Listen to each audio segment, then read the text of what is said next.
All right, so a couple things I want to go through before we jump into the material.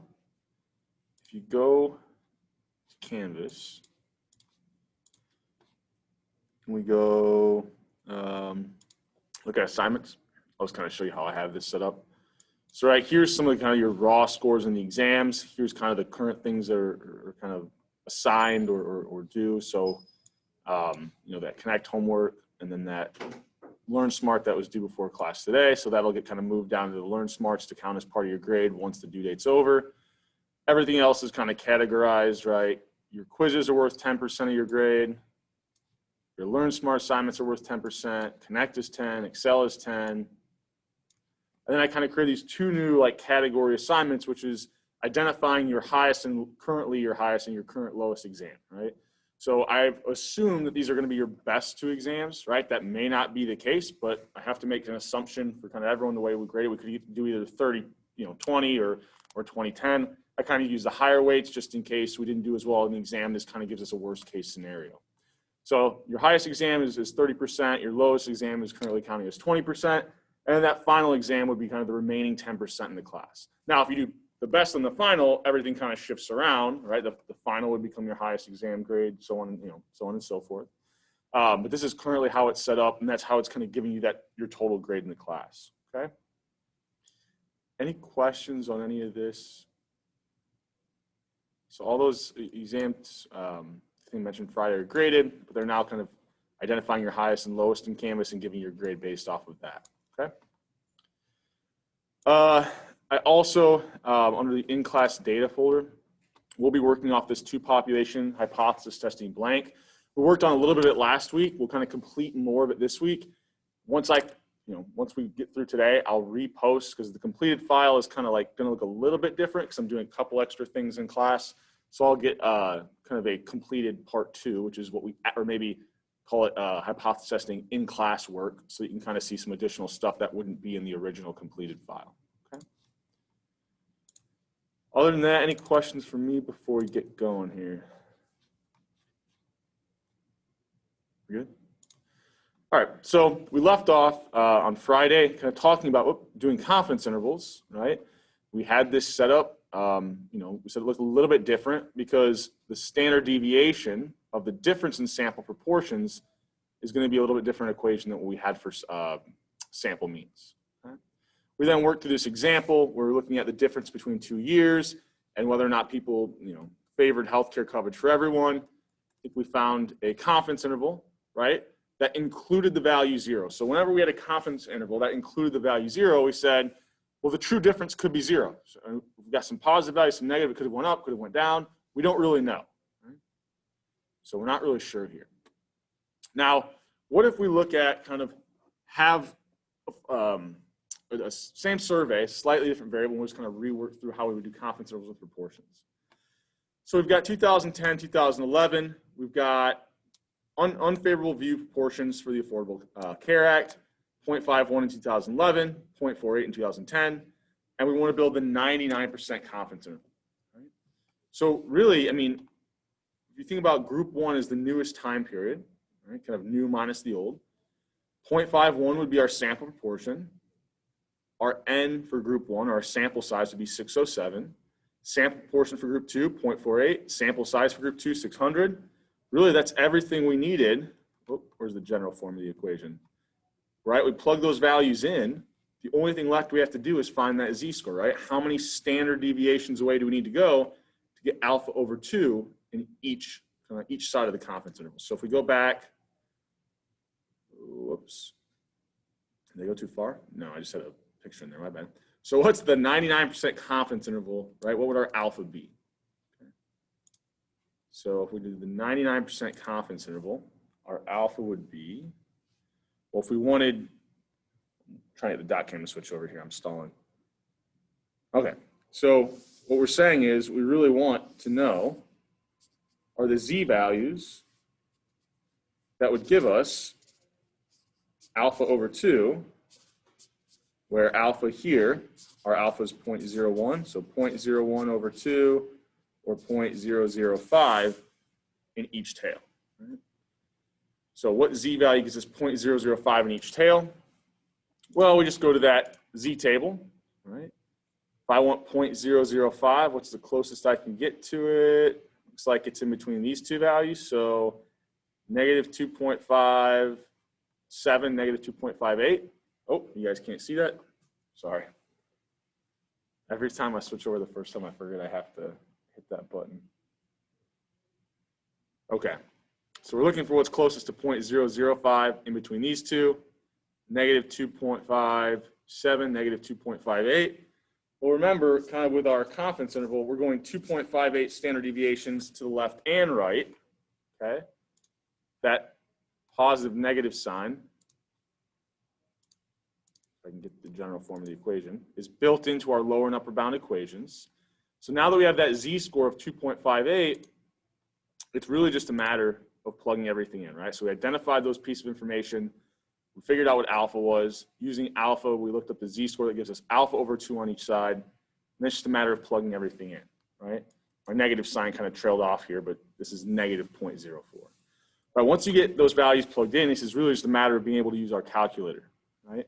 Now, what is one thing that can make it easier? You could have calculated this standard deviation of the difference in sample proportions first, right? And then just plug that number in. That might be a little bit easier to break it up into parts, right? But it's really kind of the same idea of what we've been doing. It's just we have to plug in a few more values.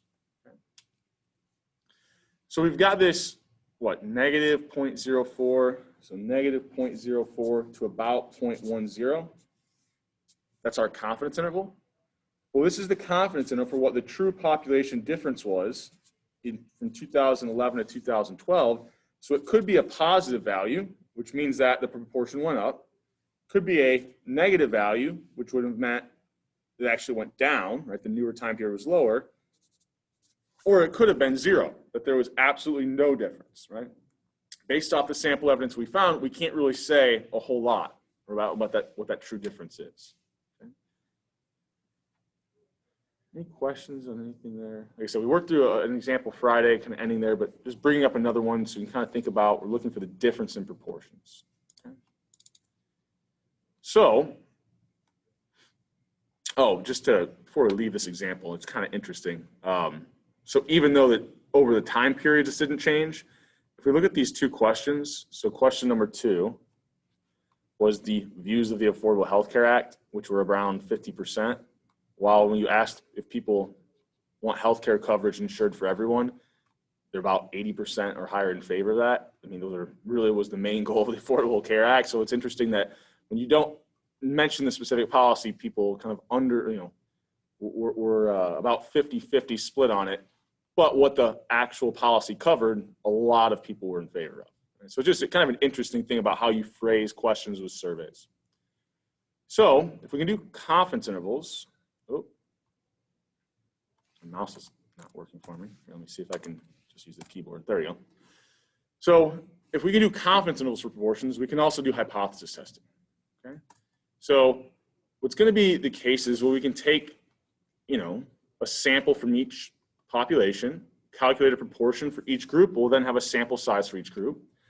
Well, the standard deviation, the variance of my sample proportions will be what they were before, right? That's what they would have been when we were using confidence intervals. Just the sample proportion times 1 minus the sample proportion divided by our sample size. That was our variance on our sample proportion. However, it's going to be a little bit different when we're calculating the test statistic, okay? So because, right, we want to make sure that, how can I phrase this in a way that makes the most sense? So we have each one of these sample variances, right? There's a slightly easier way to calculate it by having an intermediate step, and it may look a little bit different, but it's really just using the same components. It's using your sample proportions and your sample sizes, right? And kind of the key thing here, the reason why we have a slightly different equation is because the sample size, right, will influence kind of what the variance of each of those sample statistics are. So calculating the test statistic this way ensures that we're getting a z value, right? So kind of think about your denominator is still representing the standard deviation of the statistic you're looking at. So the standard deviation here now is the standard deviation of the difference in our sample proportions, But as long as we know this test statistical equation will give us a z-value, we can really do hypothesis testing the exact same way that we did for the difference in sample means. Okay? So kind of what are our steps? Everything's going to be exactly the same. The steps haven't changed. Right? We're just going to keep looking at the same slide when I show this to you, because we look up critical values the same way, we look up p-values the same way.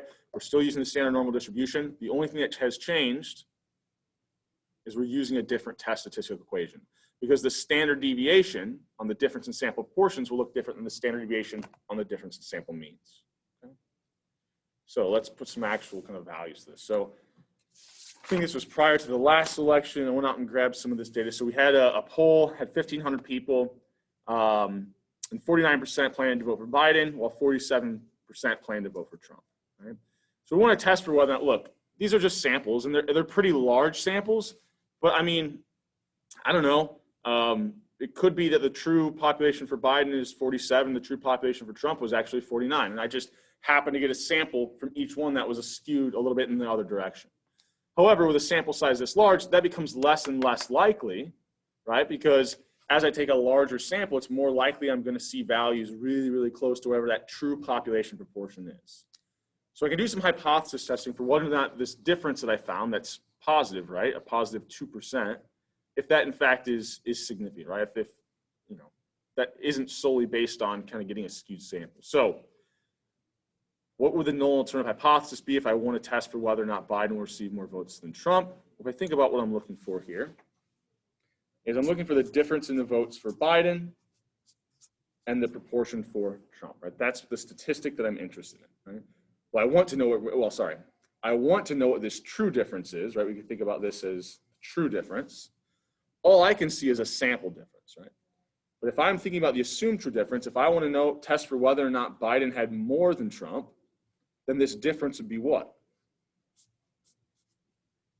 If I want to test for whether or not Biden gets a higher proportion of votes than Trump, this difference would have to be positive, right? So that's what I'm trying to test for. So I'll assume the opposite is true, which is that that difference is less than or equal to 0, which the only way that's going to happen is if Trump has a higher proportion. So I've assumed the opposite is true. I've stacked the deck against myself, making it harder to kind of, based off the sample evidence that I found, to say that, in fact, Biden is going to get a higher proportion of the votes. Right? I've made it harder for myself to find that. Right? And what I want to find is that alternative hypothesis. Well, I have a greater than sign in my alternative hypothesis. Right? So, right, this is the guy that we're going to be working off of.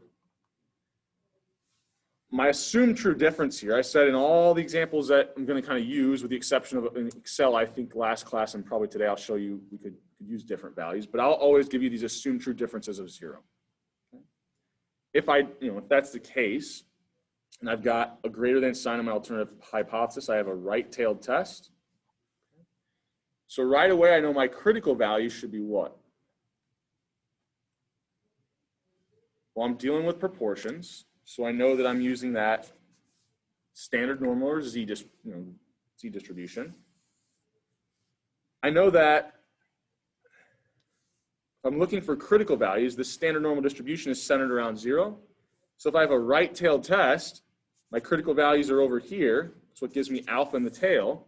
Well, then my critical values are going to be positive. Right?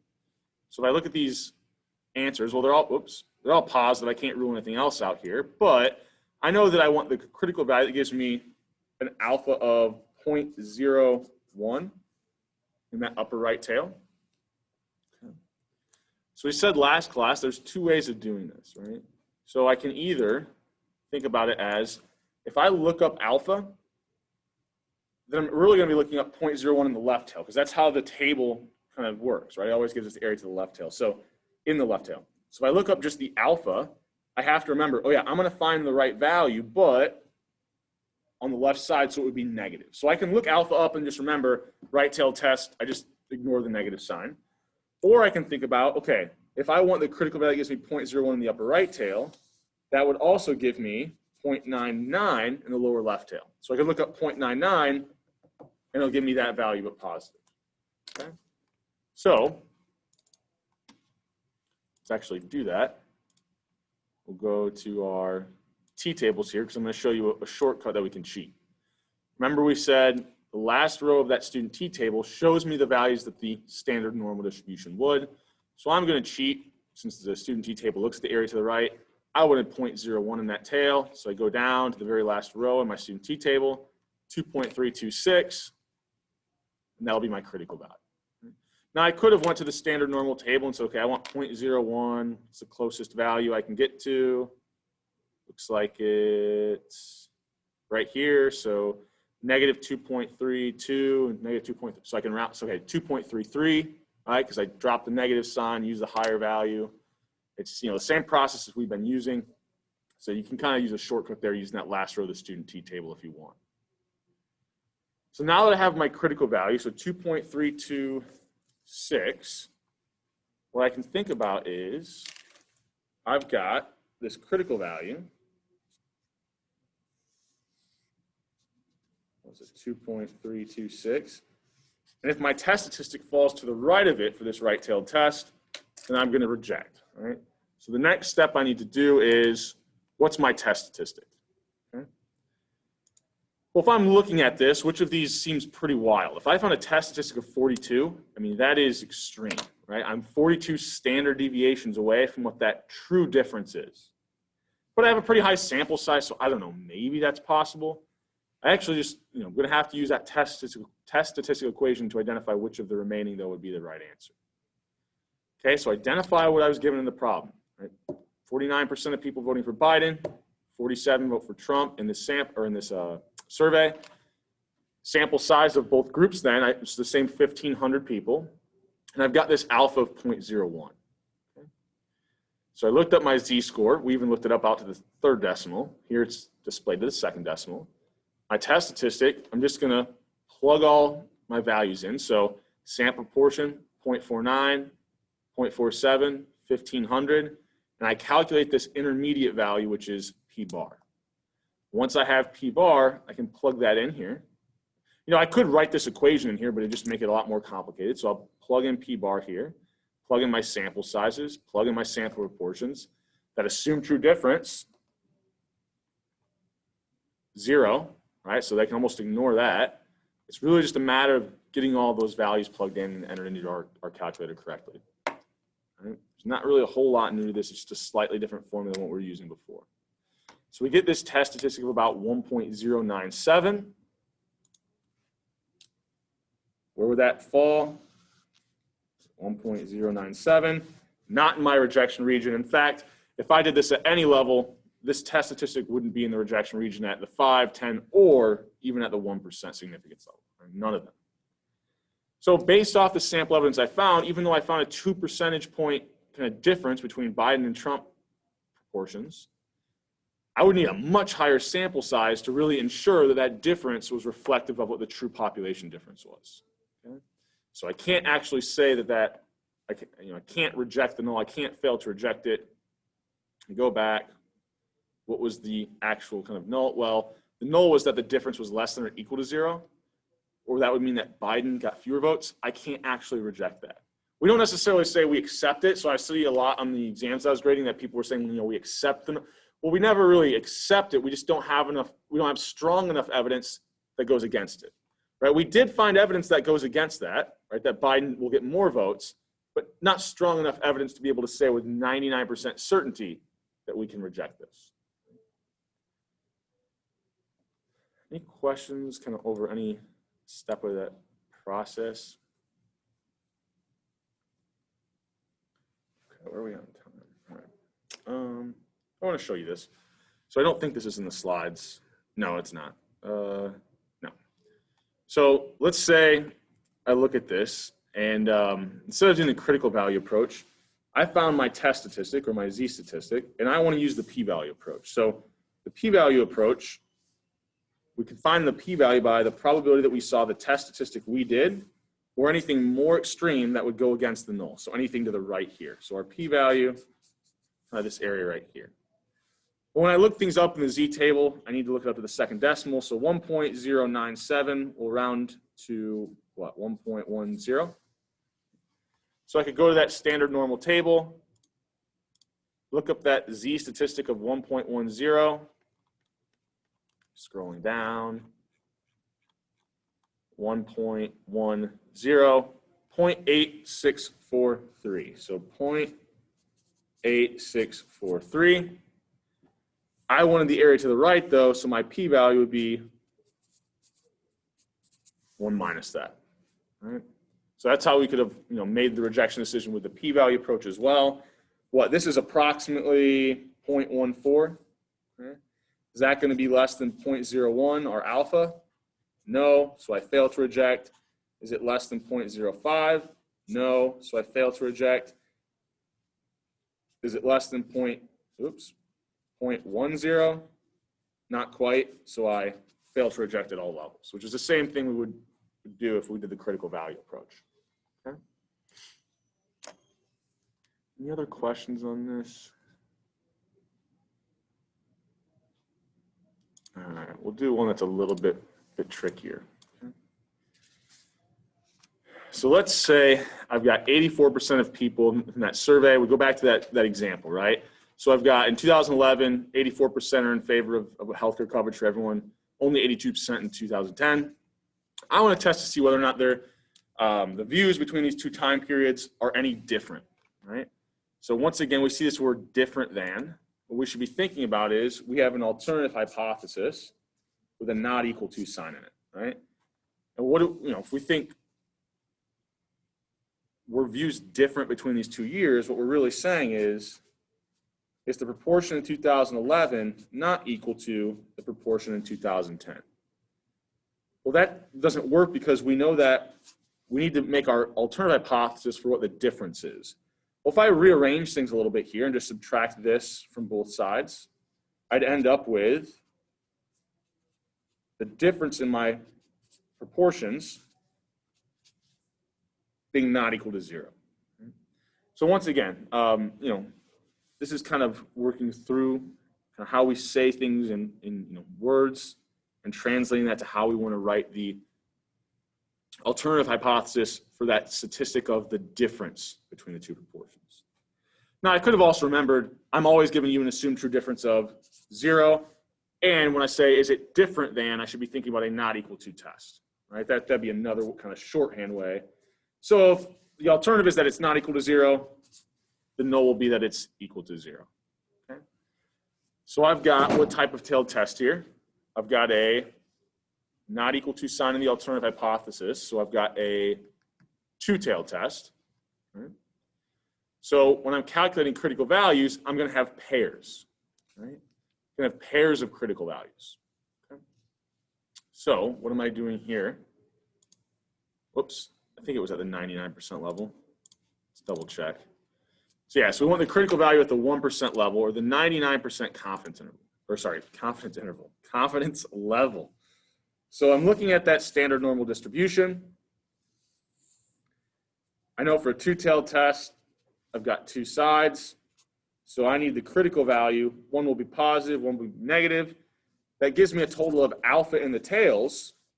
So alpha over 2 in each tail. My alpha is 0.01. Right? Alpha over 2 is 0.005. Well, we already looked this up in the previous example when we were doing confidence intervals. If we remember, when we had the area of 0.005, when I looked that up, I ended up getting, for my confidence interval, 2.58, negative 2.58. Well, it's going to be the same thing when I do a two-tailed test. It's going to be that same value because I want that same alpha over 2 on each side. So here's my pair of critical values. And what we'll end up seeing is, so we have this assumed true difference of 0. Well, remember, what were we doing with confidence intervals? With confidence intervals, I can find where I drew it here real quick. Oh, no, I had it. Oh, it's over here. Remember when we did this example earlier, we said we could, any of these values could be the true difference. So it should be true when I look at a confidence interval and compare it to a two-tailed test, that if I were to do a hypothesis test for any value in this range, I should be failing to reject all of those. Because the confidence interval tells me these are all possible values. And what the hypothesis tells me is, yeah, if I do a single test for any one of these values, all of them should be possible, so I should be failing to reject the null. If I assume that it's equal to, the difference is equal to one of these values, it could be. So when we do this hypothesis test, because we're using that assumed true difference of 0, we should be failing to reject. Right? Now, we can work through all the steps. We'll still go through all the steps and kind of show this, but we already had the work done previously with confidence intervals. So, the real advantage of the confidence interval, when we're building those, is I can quickly almost do a ton of hypothesis tests in terms of I can get, I know what the rejection decision should be if I do a two-tailed hypothesis test for any value in this range for that assumed true difference. The advantages of the hypothesis test are, well, yeah, any of these could be the true value, but based off the sample evidence I found, the values over here are a little bit less likely to be the true difference than the values in the middle of my confidence interval. And being more or less likely, that's the idea of that p-value, right? I can get the p-value from my hypothesis test and tell you, well, how likely or unlikely is it that that one of these are the true difference between these proportions, right? So this allows me at the same alpha to do a lot of different values, while the hypothesis test allows me to, for one value, make a lot of really quick decisions about which ones I can, what levels I can reject and fail to reject at.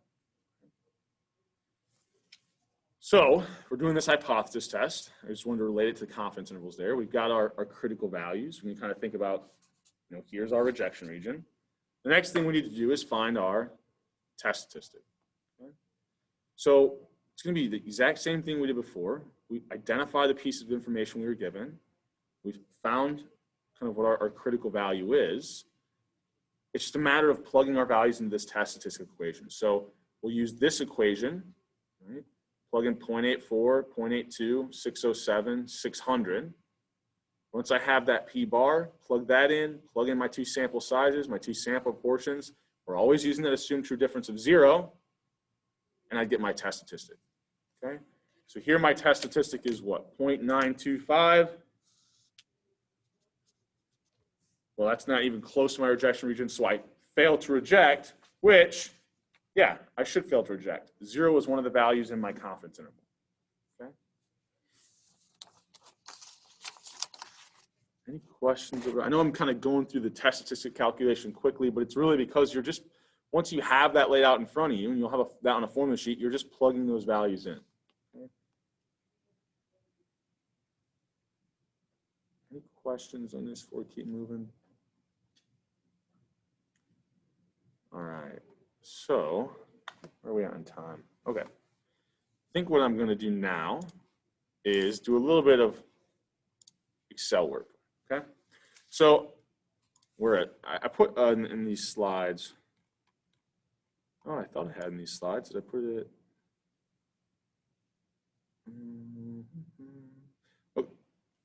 I'll update the slides. I thought I had a slide in here that kind of laid out the 3 different Excel examples we're going to be looking at.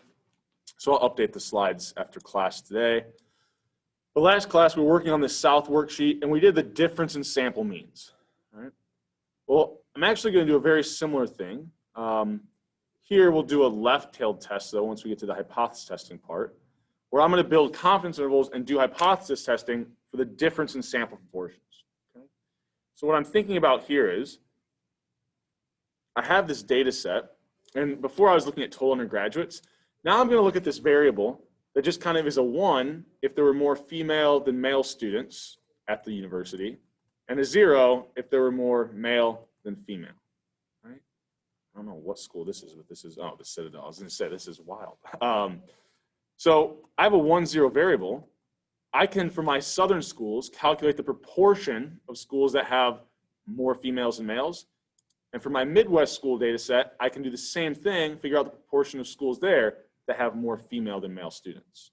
Okay? So that's what I have over here. Right? And we said, how do we find the sample proportion? Well, in the data, when I have a 1-0 variable, simply finding the mean of a 1-0 variable is going to count up the number of ones and divide by the total number of observations. That's exactly how I get my sample proportion. So I can use the average function to find the mean of this 1-0 variable. That's my sample proportion for the southern schools. I did the same thing on that Midwest worksheet, so I was just referencing where I already had that work done over here, right? Just to get it all on one worksheet, nice and easy for us to see. I then use that count function to get my sample sizes. Well, I now have two groups, two sample proportions, two sample sizes. I can build a confidence interval for what the difference is, the true difference between the proportion of schools that have more female undergraduates, between the South and the Midwest. Okay. I believe how I have this set up, so if I wanted a left-tailed test, I believe I have this, Midwest minus the difference between the Midwest and South, or kind of Midwest minus South. So what I'm thinking about here is I'm looking at what is the true difference between the proportion in the Midwest minus the South. Right? That's that true difference I'm thinking about. So if I think about my confidence interval equation, right? I go, we're doing it earlier. What we're going to do in Excel, kind of similar to what we did last class. If I can get this out of the way. I have this formula. I'm going to use Excel to be my calculator, and really the only thing else I need to find, right? I have all these values, sample proportions and sample sizes. I just need to find the Z value using Excel. Okay? So how do I do that? Well, it's the same way we were doing it for sample means, or the difference in sample means. I know the area in the tail. I want Excel to give me the Z value, so norm.s.inv, right? So I know that I want alpha over 2 in each tail. I know that the positive and negative sign are already built into the confidence interval equation, so I'm also just going to take the absolute value of that, right? Just get the raw Z value. Okay? Like I said, this is the exact same thing we did, I think it was on Friday, maybe it was last Wednesday, when we were building confidence intervals for the difference in sample means. Okay? That's it. All right? Now I can copy this down. Notice, yep, I get the exact same values I was for the sample difference in sample mean example. Well, now I need to use Excel to be my calculator, so I need to find the lower bound. So first of all, I'm going to base this confidence interval around that sample difference that I found. So here, we'll take the Midwest minus the South. That's what we're building our confidence interval around. Then we'll subtract our margin of error, which is simply the Z value for whatever level of confidence we're building a confidence interval for. And then multiply that by, well, that's where we had the square root of this proportion times 1 minus the other. Well, there's a lot going on there. So what I'm going to do is I'm going to calculate that in this cell. Okay? So I can reference it ahead of time and just have to remember I need to make sure I do this work in cell R6. Okay, so I'm going to hit enter there. So I'm going to go up here and I want the standard deviation of the difference in these proportions. Okay? So all that was the square root of each group's sample proportion times 1 minus that group's sample proportion divided by that group's sample size, which is in cell R5 here. I would then add to that the second group's kind of variance, so their sample proportion times 1 minus their sample proportion divided by, their sample size. Okay. So all I did there was calculate this in a separate cell. I just think it makes it a little, oh no. Okay, there we go. I just think it makes this a little bit easier because now when I hit enter here, notice I've referenced that R6, just makes this look a little cleaner, a little bit easier to work with. Any questions there? Nothing in the chat? Okay. All right, so when I copy this down to build my other confidence levels, I don't want anything to change except for the Z value. So everything else I'm going to highlight, hit F4 or Command T on a Mac. So nothing else should change when I copy this down other than the Z value, which is really all that should change when I'm building different levels of confidence. So now I've got my lower bound. I'll go back in, copy, hit enter, paste. All right. The only thing that should change my upper bound equation is I'm adding instead of subtracting. Now when I copy this down, oops. Oh, this is, I was going to say, why isn't it showing up? This guy's in my way. Maybe this guy's in my way. There we go. Now I've got my upper and lower bound. Okay. Any questions on that before I keep moving? So, when I look at these, every single level of confidence, notice 0 is in all these levels, all these confidence intervals, sorry.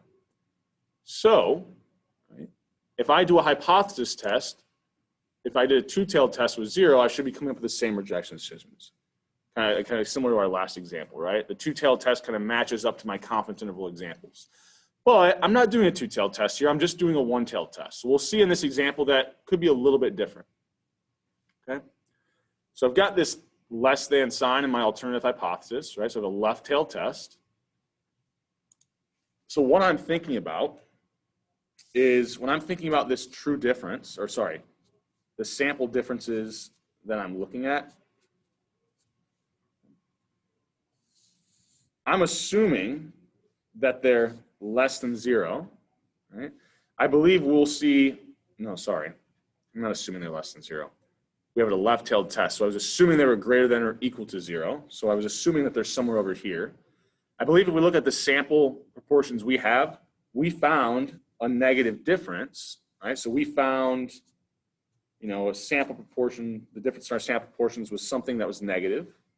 So then when I turn that into a z-statistic, a test statistic, which represents a z-score, I should be ending up with one with a negative value, right? Because I found something below the assumed true difference. Okay. Well, let's just kind of take a look here. So I think I didn't have everything deleted here. So let's kind of see why. So here's kind of all the stuff we would need for hypothesis testing. I'm going to get rid of this here real quick. I'm going to get rid of this. I am going to leave this in here because it's just not worth you. I mean, it's just me typing out the equation. So what I'm first going to do is for this less than left-tailed test, I'm going to go ahead and just use Excel to be my calculator. Oh, what slide was that on? To kind of enter in this test statistic. All right? So I put P bar in a cell, and then I calculated, put my test statistic formula in this cell. Right? That's all this is. Okay? So P bar equation, test statistic equation. I mean, that is just a matter of getting the formula entered into Excel correctly, right? This is just using Excel to be a calculator. There's nothing kind of out of the ordinary here. So I won't kind of type those in, but that's what was done there, right? You can go back and look at them later, but it's really just that test statistic equation entered into Excel. Okay? Clicking on the parts, you know, clicking on the numbers that fill in for each variable. So once I have that test statistic, so I found it's about what, negative 1.4. Okay. So my p-value for a left-tailed test would be the area to the left of that. Okay. So how do I find my p-value? Well, if I have the z-value and I want to find the area to the left, that's norm dot s dot dist. Right? It's not I of inverses when we have the area in the tail. We want to find the z-value. So we tell it our z-value, and we always do comma 1 here. That kind of gives us the area to the left, which for a left-tailed test, that's what we wanted. Right? It's exactly what we wanted. Now we're done. So there's my p-value. Right? So I can see here, if I have that kind of assumed true difference that it's greater than or equal to 0, right? That's a pretty unlikely, you know, it would have been pretty unlikely for me to see the sample difference that I did. Okay? Pretty unlikely to see what? Almost negative 0.1 here, the difference between the Midwest and the South. So if in fact the true difference was 0, there's only about a 7% chance that I saw the sample difference that I saw, or anything, you know, any difference level below that, or any difference value below that. So, you know, if I think about my rejection decision, well, pretty easily here, I could compare 0.07 to all my alphas. It's not less than 0.01, so I failed to reject. It's not less than 0.05, so I failed to reject. It is less than 0.1, so with 90% confidence, I could reject the null hypothesis, which is that true difference is greater than or equal to 0. Right? But I couldn't at the 95 and 99% levels. Okay? Now, I'll also see I could have made the same rejection decision using my critical value. So remember, my critical values, I'll use a different color here. Are we on time? Okay. So my critical value, I've got my test statistic and my p-value. My critical value is going to be the value that gives me alpha in that left tail. Okay. So I know the areas that I want in that lower left tail here, and I want to find the z-value that gives that to me. Well, now we're working in reverse or inverse, right? Cool. So this is, just like, looks kind of like confidence intervals, only because for confidence intervals, we had to look up a z-value. When we're looking up a critical value, we're looking up a z-value, right? It's going to be the cutoff z-value. So I tell it alpha is the total area I want in the tail, but here, alpha is the area in the left tail, so I don't have to think about the absolute value or anything like that because it should be negative. So I hit enter, copy this down, I get my 3 critical values. Now, if I plotted these 3 critical values, and I think about where would my test statistic be, it's only more extreme than that 90% level, right? Which is exactly what we said with p-values. So one way in which we said we could check this is if the absolute value of my test statistic is greater than the absolute value of my critical value. And the reason why we have to do absolute values here, because for negative values, right, a more extreme test statistic is actually a larger negative value, so it would actually be less. This rule will apply no matter what type of test we do. So I'm going to write this in here. So equals if, right, the absolute value of my test statistic is greater than the absolute value of my critical value, comma, if that's true, then my test statistic is larger in absolute value or more extreme, I would reject. If it's not true, just put in the word fail here. I fail to reject. Right? So we're just kind of applying this rule, right? Writing it out as an if statement. Now, when I copy this down so I can make rejection decisions at different alphas, well, they would use different critical values. So I want my critical value to update. However, I keep using the same test statistic, right? So that one, I'm going to have to make sure I freeze that cell reference, okay? Because I'm using the same test statistic. It's just I'm testing it against different alpha values, critical values. I should say alpha levels, critical values. So now when I copy this down, I'll see that I only reject that 10% level, which is the exact same thing we said with that p-value approach. Okay. Any questions over that? So, a really similar process when it came to confidence intervals and test statistics, hypothesis testing. We're looking at the difference in sample proportions as to when we were looking for I think it was down here, yeah, we were doing the difference in sample means, right? It's a little bit different. The test statistic equation is definitely the most, is the thing that's the most different between those two types of examples. But you still use the standard normal distribution. You find critical values the same way once you have your test statistic. You find the p-value the same way. So, the actual kind of principles don't change a lot. It's just some of the moving parts do. Okay? So I'll be posting the next Excel assignment after class today. It will, the first part of it will very closely mimic kind of things that we've already done. On Friday, I'll kind of work through difference in sample means with only sample variances, show you some Excel work, and that should help you get most of the rest of the assignment done. So I'll get that next Excel posted up on Canvas today, but this South worksheet, when we're looking at this file, will be the one that you should use to kind of get started on it, right? Any questions on this before I keep moving? Let me just save this real quick so I have the work that we did. All right. Where are we at in time here? 5 minutes.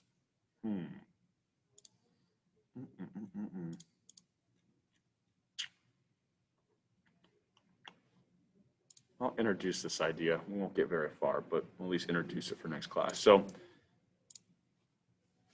what if we want to do confidence intervals or hypothesis testing for population means? Well, we don't know what the population variance is.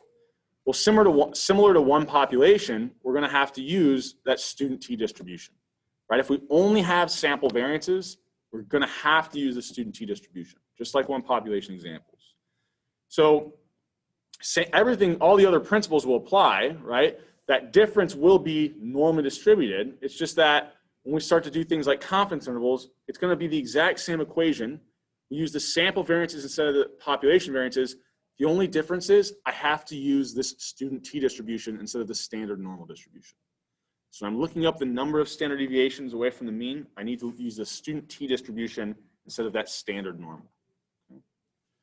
So here, one thing that gets a little bit more difficult, all right, is that the degrees of freedom before with one population was n minus 1. We're looking at the difference in sample means. Well, we have a sample size from group 1 and a sample size from group 2. So what's my degrees of freedom? Do I add those up and subtract 1? Do I add them up, subtract 2? Like what do I do here? Well, what ends up being true is because if each sample has a different sample size, technically each sample mean would have a distribution that was a different student t distribution. So when we think about the difference in those sample means, we can't say, you know, which of the student t distributions it's going to look like. Is it going to look more like sample 1s or more like sample 2s? Well, it probably depends on the ratio of those sample size, right? If sample size, or if my sample size from group 1 is 100 and sample size from group 2 is 20, well, the one at 100 is going to carry a little more weight. So how do I figure out which student t distribution that the difference is using, okay? Or that what will the difference be distributed as? So we're going to call that delta. It's not simply n minus 1. So how many degrees of freedom? All of them, right? But no, the actual degrees of freedom looks something like this. This nasty formula. So, and then if it's not an integer value, we always kind of push it down. Now, I'm not going to require to use this on the exam. Some of the homework, it may not directly give you the degrees of freedom.